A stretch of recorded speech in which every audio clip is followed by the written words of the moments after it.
All right, let's jump right into one of the wildest, most persistent mysteries in all of space lore, the strange tale of the Black Knight satellite. I mean, just think about that question for a second. Is it possible that for thousands of years, an alien satellite has been circling our planet, watching us? It's a huge claim, and it's the idea that sits at the very core of this whole thing. So, what is the Black Knight really? Well, that's the debate, isn't it?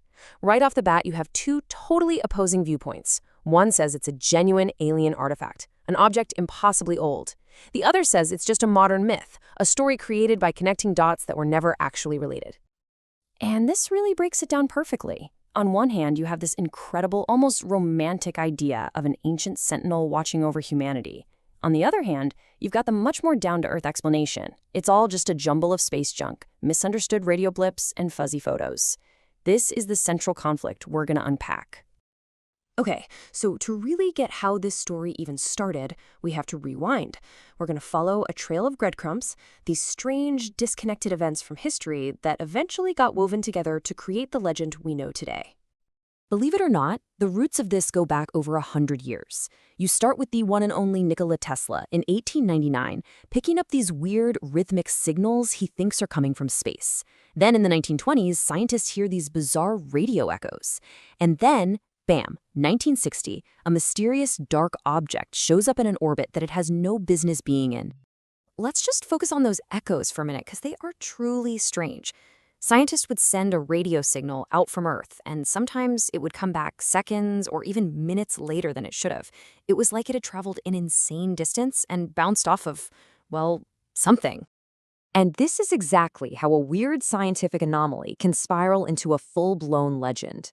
Now, there are some really complex scientific theories about Earth's magnetosphere that might explain it, but a much more exciting idea took hold, that these weren't random echoes. They were messages, a kind of cosmic answering machine left behind by someone or something.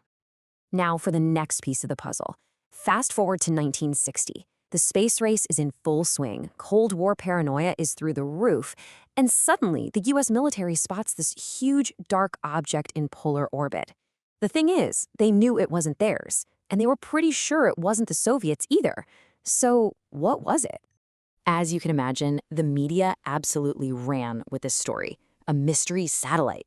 But the official explanation came out pretty fast. The government said, relax, it's just a piece of one of our own satellites that broke up, specifically the Discoverer 8. A very neat, very tidy answer, maybe a little too neat for some people. But the story doesn't stop there. All these historical clues, all these little mysteries, they needed one big thing to tie them all together. They needed a face. They needed a picture, a smoking gun. And that smoking gun would take decades to appear. For a long time, the trail went cold. And then, all of a sudden, we jump forward to the year 1998. The crew of the Space Shuttle Endeavour is up there on a historic mission, the first one to the International Space Station.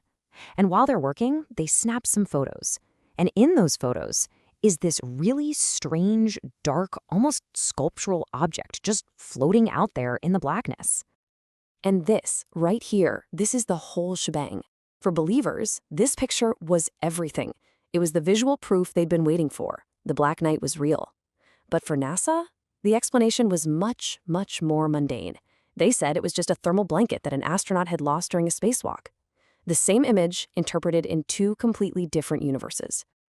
So you have to be asking yourself, how does a lost blanket, some Cold War space junk, and some century-old radio signals get all mixed up into this grand story about a 13,000-year-old alien satellite? Well, this is where it all gets connected. See, the key is that it all happened backwards, retroactively. First, you have this pile of genuinely strange but separate historical events. Then, step 2, this really compelling photo from 1998 shows up. And then, the magic ingredient, the internet. The web is what took all these separate pieces, Tesla, the echoes, the 1960 object, the photo, and fused them into one single story. And this is the critical takeaway. The legend of the Black Knight wasn't some ancient tale passed down for generations. It was built in modern times by looking back at history and stitching together events that, at the time they happened, had absolutely nothing to do with each other. It's a textbook case of a modern myth being born online. So that leaves us with the biggest question of all, doesn't it? If it's just a myth, a big misunderstanding, why is it so powerful? Why are we still so fascinated by the idea of the Black Knight satellite? Well, I think the appeal is pretty obvious. It's just a much cooler story than Lost Space Blanket, right? It pushes us to wonder and to imagine possibilities beyond the boring everyday explanation. It taps directly into that fundamental human question, are we alone out here? And at the end of the day, it's just a really, really good story. This really says it all, I think. The legend is like a mirror. And what we see when we look at it, whether we see an ancient alien artifact or just a piece of space trash, it says a lot more about our own hopes and fears, about our place in the universe, than it does about the object itself. And that's really where the story stands. Is the Black Knight a real, tangible truth, a silent sentinel watching over us from the darkness? Or is it something we created, one of the greatest ghost stories we've ever told ourselves about the final frontier?